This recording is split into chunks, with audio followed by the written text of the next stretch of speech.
Hello everybody, my name is Victoria. You can call me Vicky for short. I love reading, and today we're reading Room on the Broom with my brother. Candy floss, eating the carrot, and with all my friends that sleep in my bed. They don't let me have that room in my bed. I just go. So let's start the story.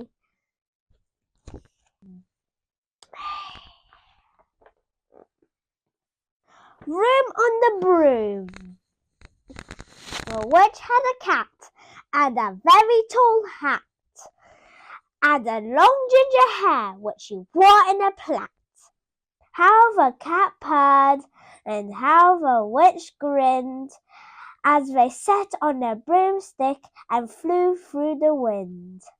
But how the witch wailed and how the cat spat when the wind blew so wildly it blew off the hat. "Down!" cried the witch, and they flew to the ground. They searched for the hat, but no hat could be found. Then out of the bushes, on thundering paws, there bounded a dog with the hat in his jaws. He dropped it politely, then eagerly said, as the witch pulled the hat firmly down on her head, "I am a dog, as keen as can be. Is there room on the broom for a dog like me?" "Yes," cried the witch, and the dog climbed on. The witch tapped the broomstick, and whoosh, they were gone. Moved it. Over the fields and the forests they flew. The dog wagged his tail and the stormy wind blew. The witch laughed aloud and held on to her hat, but away blew the bow from her long ginger plait.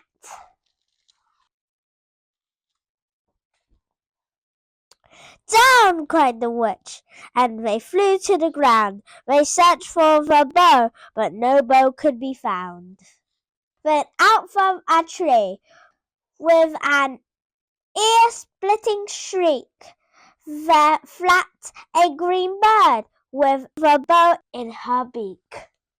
She dropped it politely and bent her head low, then said, as the witch tied her plait in a bow, "I am a bird, as green as can be. Is there room on the broom for a bird like me?" "Yes," cried the witch. So the bird fluttered on. The witch tapped the broomstick, and whoosh, they were gone.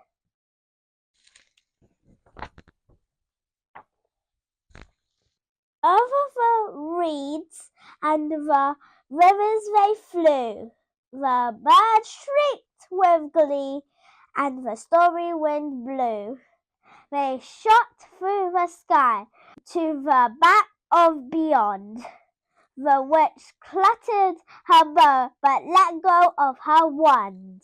"Down!" cried the witch, and they flew to the ground. They searched for the wand, but no wand could be found.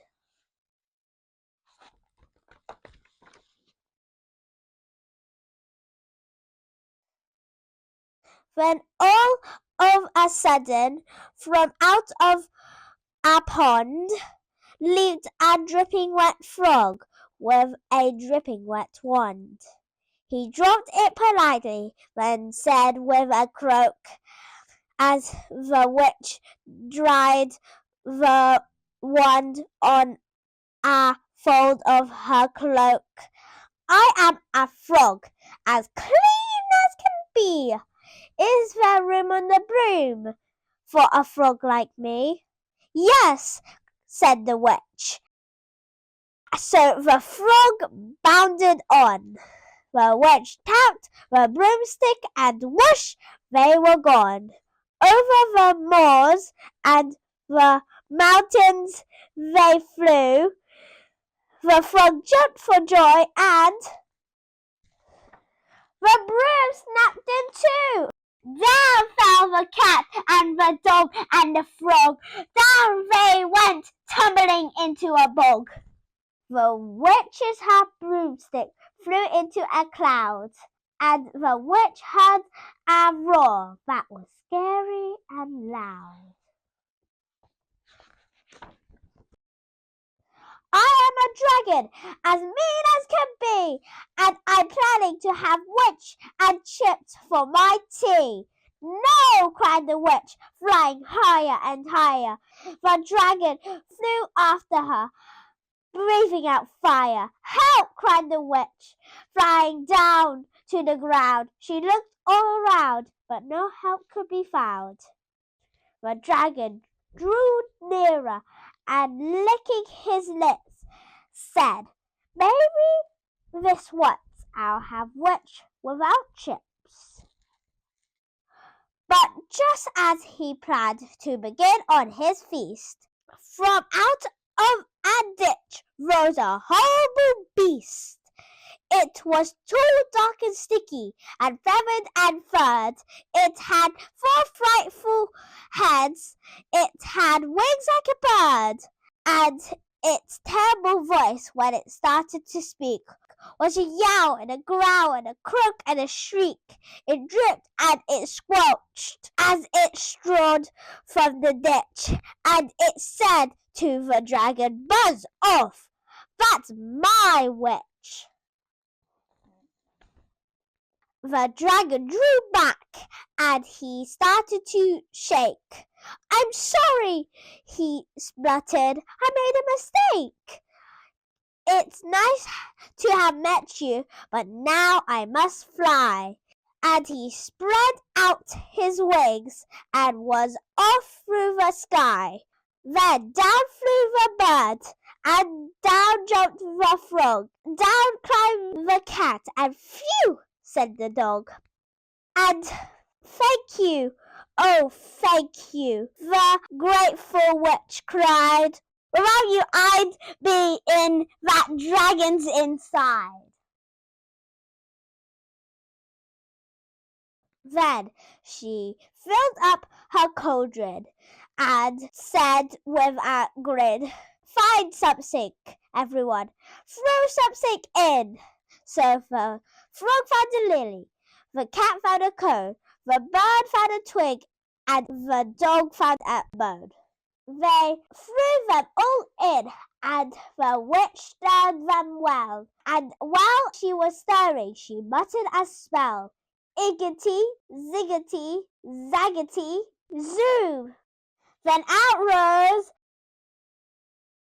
a truly magnificent broom, with seats for the witch and the cat and the dog, a nest for the bird, and a shower for the frog. Yes, cried the witch, and they all climbed on. The witch tapped the broomstick, and whoosh, they were gone.